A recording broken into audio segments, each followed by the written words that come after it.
A warm welcome to everyone. I am Arvid, and this is the current state of my research on general recursive solving engines. Computer science has, from the start, been about automation. Nevertheless, the problem that is still open is, how do we automate computer science, or rather, how to automate automation? This research focuses on creating better engines and languages for search. Search tasks can be found all over computer science. Searching the right value in a database, searching the solution to a puzzle, the search for the correct weights to a neural network, or even the search for correctly working code. In fact, every problem in computer science eventually turns out to be a search problem. As search is such a ubiquitous problem, general-purpose search engines have been developed. The probably best known ones are the so-called satisfiability, short SAT solvers. They are considered the state-of-the-art search engines for Boolean logic. They form the core of most bigger search engines like SAT modular theory or SMT solvers, first-order logic solvers, or even exotic engines for example, random SAT. These solving engines, however, have a few major downsides. The first one is that they have barely any embeddings into state-of-the-art programming languages apart from libraries or bindings. This makes them hard to use, which is a pity, as they could be used for all kinds of tasks like automated programming, type inference, bug hunting, you name them. It should be mentioned that there are programming languages with solving features like Prolog and Curry, but their search engines are rather basic compared to state-of-the-art SAT and SMT solvers. The second downside is that, though SAT-based solving engines perform well in practice, it is very little known as to why that is the case. While some basic principles like unit propagation are straightforward to be proven working under relevant cases, heuristics stay largely subject to practical evaluation. This makes it nearly impossible for current solving systems to improve autonomously, which slows their creation process. This research aims to solve both of these problems by creating a general recursive programming language that runs as a search engine and additionally allows for proofs on its runtime and memory complexity.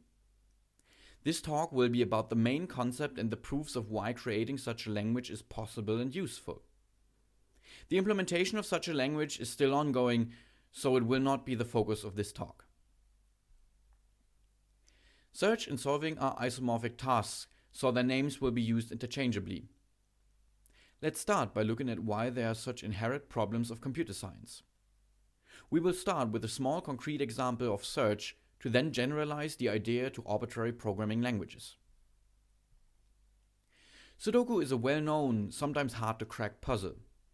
We have a 9x9 grid where each variable can be assigned a digit between 1 and 9.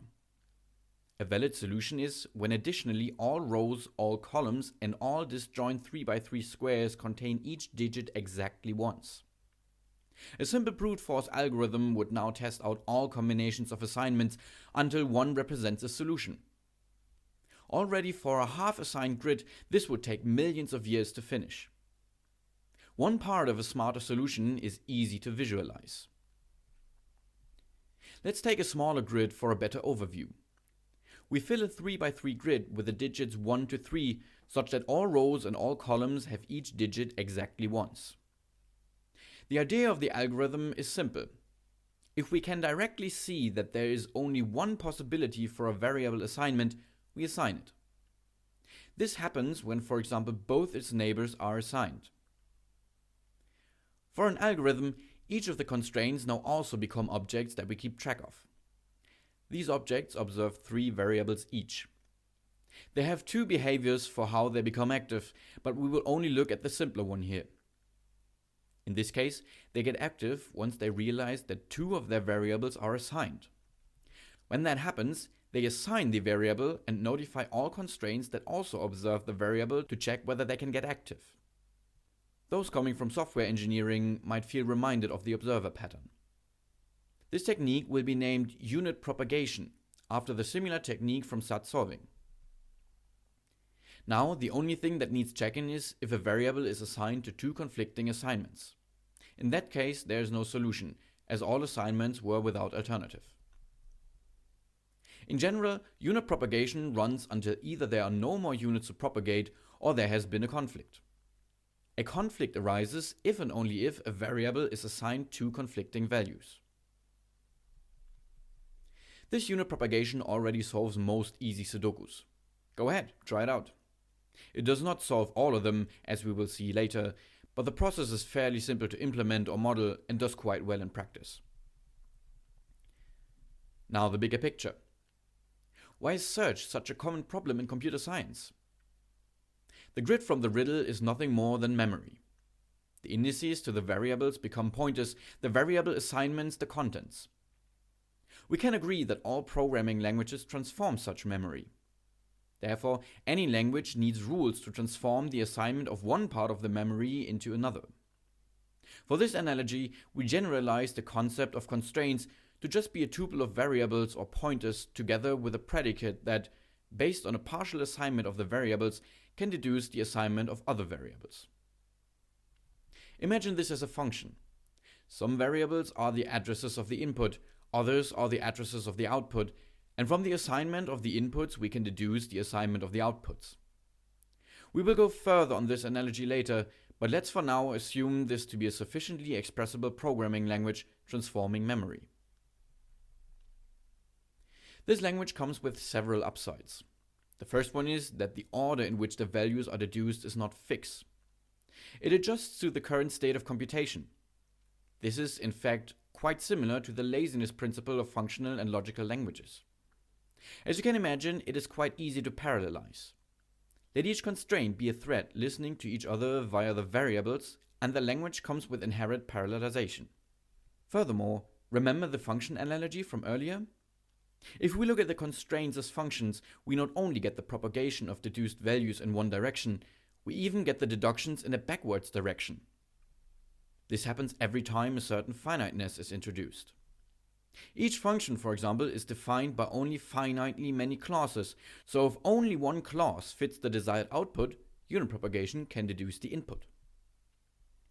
In classical functional languages, it is extremely hard to reason from the output values to their inputs, even though it could very well be possible using reflection.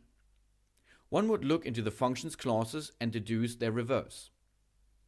This language brings this feature naturally. As the proposed type of language has so many upsides, let's further generalize the constraints and values to form a Turing-complete language. To get an intuition of what needs to be done here, imagine first that also the constraints have to be somewhere in the memory and therefore can be reasoned about just as any other value. Therefore, assignments go to arbitrary constraints. Second, there needs to be a mechanism to get more space. In real-life programming languages, memory is not modeled as a fixed area, but rather as an extending address space, so there needs to be a mechanism to allocate new memory. There are two ways to do so. The easiest is to take any programming language and let its evaluation run on only partially assigned memory using the unit propagation algorithm from before. At this point, it should be noted that unit propagation with sufficiently many instantiated variables is just the execution of a program. Think about it. In a program, the memory containing the program is, assigned to the program. The input variables are assigned, and deterministic languages are designed to run directly deducible once their inputs are fixed. Therefore, if we put the program and its input into our memory, unit propagation should do the rest. To get more concrete, we take something similar to Robin Elgart's random access machine, or RAM. It has 4 instructions: halting, incrementing a pointer at a given location, copying the content of one pointer into another pointer, and jump if and only if 2 given pointer contents are equal. The semantic is now given as a function step, which defines what happens to the memory and the program counter when a certain instruction is executed. The unit propagation is now a function that takes a memory and a list of still active constraints, represented by a list of pointers to the instructions in the memory, to deduce the next memory state and next list of active constraints. In an actual implementation, all of this would most likely be wrapped into the I/O monad to use its direct memory interface. It should be noted here that there is a slight complication with one of the instructions modifying memory. When using unit propagation, memory needs to be immutable. There is a workaround to this, but it will not be discussed in this talk. Easiest solution is to use a functional language core. This raw RAM machine is kinda bulky to make an actual language, but it has few instructions, easing the implementation. One feature, however, that would greatly enhance readability of the language is that, as mentioned before, a variable should not just hold a pointer, but an arbitrary instruction or constraint. This eases any kind of higher order semantics. This is a sketch how a low-level language that has this higher order feature could look like. There is an instruction assign new that creates a new constraint with a given constructor at a given location. As each constraint is a sort of tuple filled with pointers, all pointers now point to new locations. To access these pointers and set them to a desired value, there are accessor functions provided. Please note how this would need a small type system to work, but for now, we just assume unit propagation derives a conflict in case a non-existing value is accessed. Implementation details aside, no matter what base language is chosen, with this technique we can already create languages with stronger search properties than Prolog. Try it out. Both depth-first and breadth-first search have examples where they are slow that could have been fast under unit propagation. Also, the construction of just taking any language and interrupting its computation when the inputs to the instructions have not been fully instantiated works for any programming language, so we get a theorem that every general recursive language can be transformed into an equally general recursive unit propagating search engine. Asterisk, if the language is enhanced to be able to express free variables. This is the first result of this research. This can now be further enhanced. If unit propagation were to suffice for good search, whole branches of theoretical computer science would not need to exist. So what about the cases where unit propagation does not succeed? When unit propagation terminates without conflict, some variables could remain unassigned while they still have constraints on them. This can be useful when there are several possible solutions. The dangling search state is a representation of the solution space. It, however, might be quite a bad representation as, in the worst case, it is just a problem that we started with. Therefore, a good way for further improvement would be to evaluate the term further such that querying for solutions becomes faster. If the querying uses an algorithm running on unit propagation, we can make complexity analysis on it. Good thing we have a formal representation of our language. Thinking this aim one step further, it would be cool to have an algorithm that does the whole solving using only unit propagation. Can unit propagation be that complete? Yes, very much so. A partial memory state is a representation of partially assigned memory and a few extras. It is just a way to have a memory state placed in our memory. Now, there is a term t with some input pointer that we give this partial memory state to, such that this memory state, together with t, unit propagates to some assignment. Such a term t is called a solver, and we already know those exist. We can do something similar by creating a term u that essentially just mimics unit propagation using, unit propagation. The upside of such a term is that now we can deduce some meta properties, like the number of deductions made during the propagation or the amount of memory used.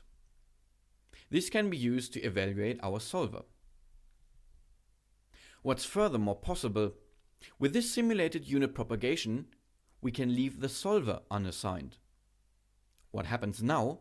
Well, the solver itself is being deduced through the backwards propagation. Sure, not everything might be deducible, but that's what we have interaction for, right? The amazing thing is that now we can do something that could revolutionize interactive theorem proving. Here we see that it is totally allowed to use the solver we just deduced to also deduce its own deduction. Let that sink in for a second.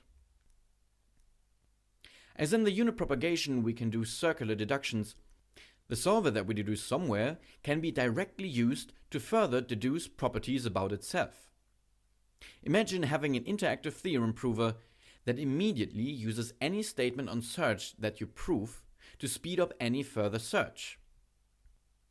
The longer we'd use that system, the faster and more autonomous it would get, and many more other implications that we don't have time for now.